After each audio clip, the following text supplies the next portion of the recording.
Mid-range phones were built on a promise. Pay less, accept less. That's the deal. Slower chips, dimmer screens, cameras that almost get it right. For years, that promise held, but something is happening right now that doesn't just improve the mid-range category, it threatens to make it irrelevant entirely. Because the next wave of leaks isn't describing a better budget phone, it's describing a phone that doesn't behave like one at all. Start where mid-range devices have always quietly surrendered: performance.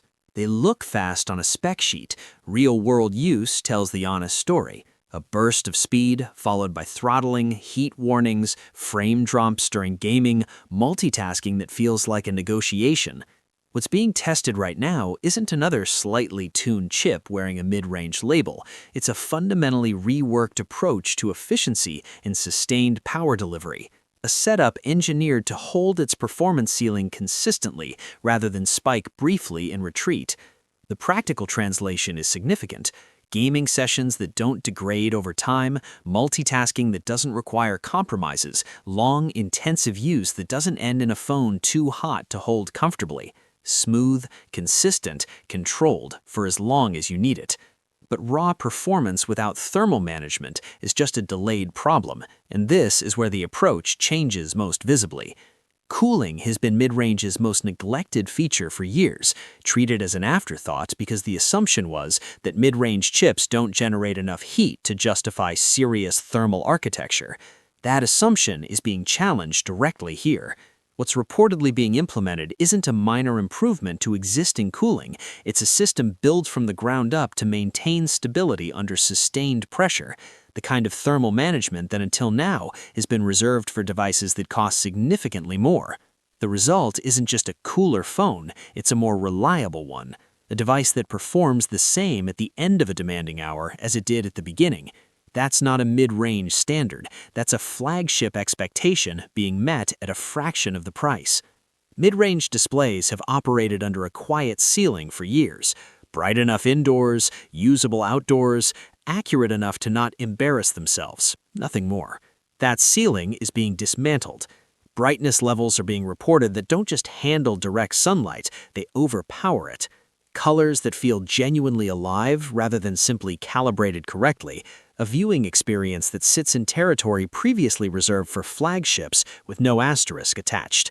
And then there's the detail that caught everyone off guard, a privacy layer built directly into the panel. Viewed straight on, the display looks completely normal. Shift the viewing angle, and the content fades, invisible to anyone beside you. It's subtle enough that most people won't consciously notice it exists, but it reveals something important about the philosophy behind this device. This phone isn't just trying to impress on a display stand, it's thinking about how you actually live with it, how you use it in public, what it protects without being asked. That level of intentionality doesn't belong in this price range, and yet here it is. Mid-range design has followed the same template for years: safe geometry, predictable materials, things that look premium from across a room and feel ordinary the moment they're in your hand. That gap between appearance and reality is closing. The frame, the curves, the way the device sits in a natural grip, all of it reportedly leans towards something refined and deliberate, not aggressive or flashy, not designed to demand immediate attention, designed to earn it gradually. The kind of hardware that feels better the longer you use it, rather than making its entire impression in the first 30 seconds.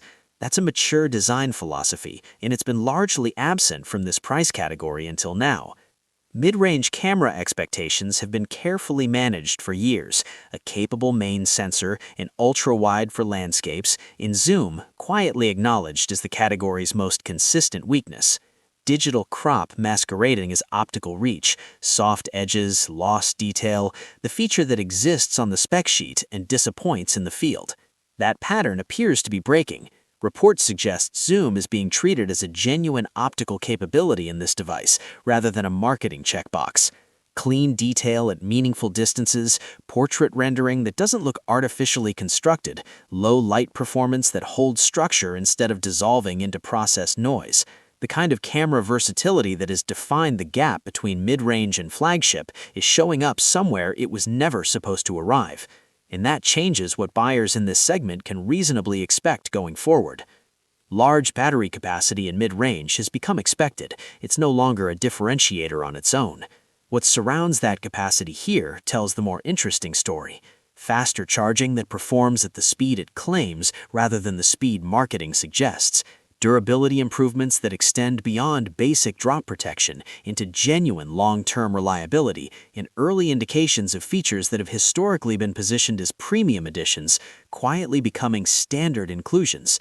Together, these details build toward a device that doesn't just last longer on a single charge, it fits more naturally and more trustworthily into actual daily life. Less anxiety, less compromise, less thinking about your phone's limitations while you're trying to use it for something that matters. Underneath all of it, the performance, the display, the cameras, the thermal management, software is reportedly working in ways that are subtle but meaningful. Smarter background resource allocation, more intelligent multitasking management, AI optimization that learns your usage patterns rather than forcing you to adapt your behavior to the phone's defaults. It doesn't announce itself loudly, you won't notice it in a 5-minute demo, but over days and weeks of real use, the difference accumulates. The distinction between a phone that technically works and a phone that genuinely works with you. That's a harder experience to demonstrate. It's also the experience that earns long-term loyalty. Step back from the individual features and look at what this device represents as a whole. For years, mid-range phones were defined entirely by their limitations, the features they couldn't offer, the performance they couldn't sustain, the experiences they couldn't deliver. That was the category's identity. Capable enough, never exceptional.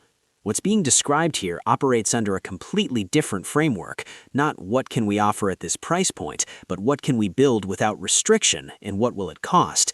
And even if a significant portion of these details survive into the final product, this isn't just a strong mid-range release, it's a warning to the entire industry. Because the moment users broadly realize they don't need to spend flagship money to access a flagship-grade experience, standards permanently shift, standards rise across every price tier, and the word mid-range stops carrying the meaning it had for the past decade. The real question here isn't whether this phone will be good, it's whether it will be good enough to force everything else to respond. Because that's the threshold this device appears to be approaching, not just competitive, disruptive, the kind of release that makes other manufacturers reconsider their own pricing and positioning. If it delivers, the mid-range category as we've understood it is over. Drop your thoughts in the comments. Does a phone like this change what you're willing to pay for a flagship, or are there still experiences only premium pricing can deliver? Subscribe for every leak, breakdown, and real-world analysis as this story develops, because the closer we get to launch, the more significant this device is starting to look.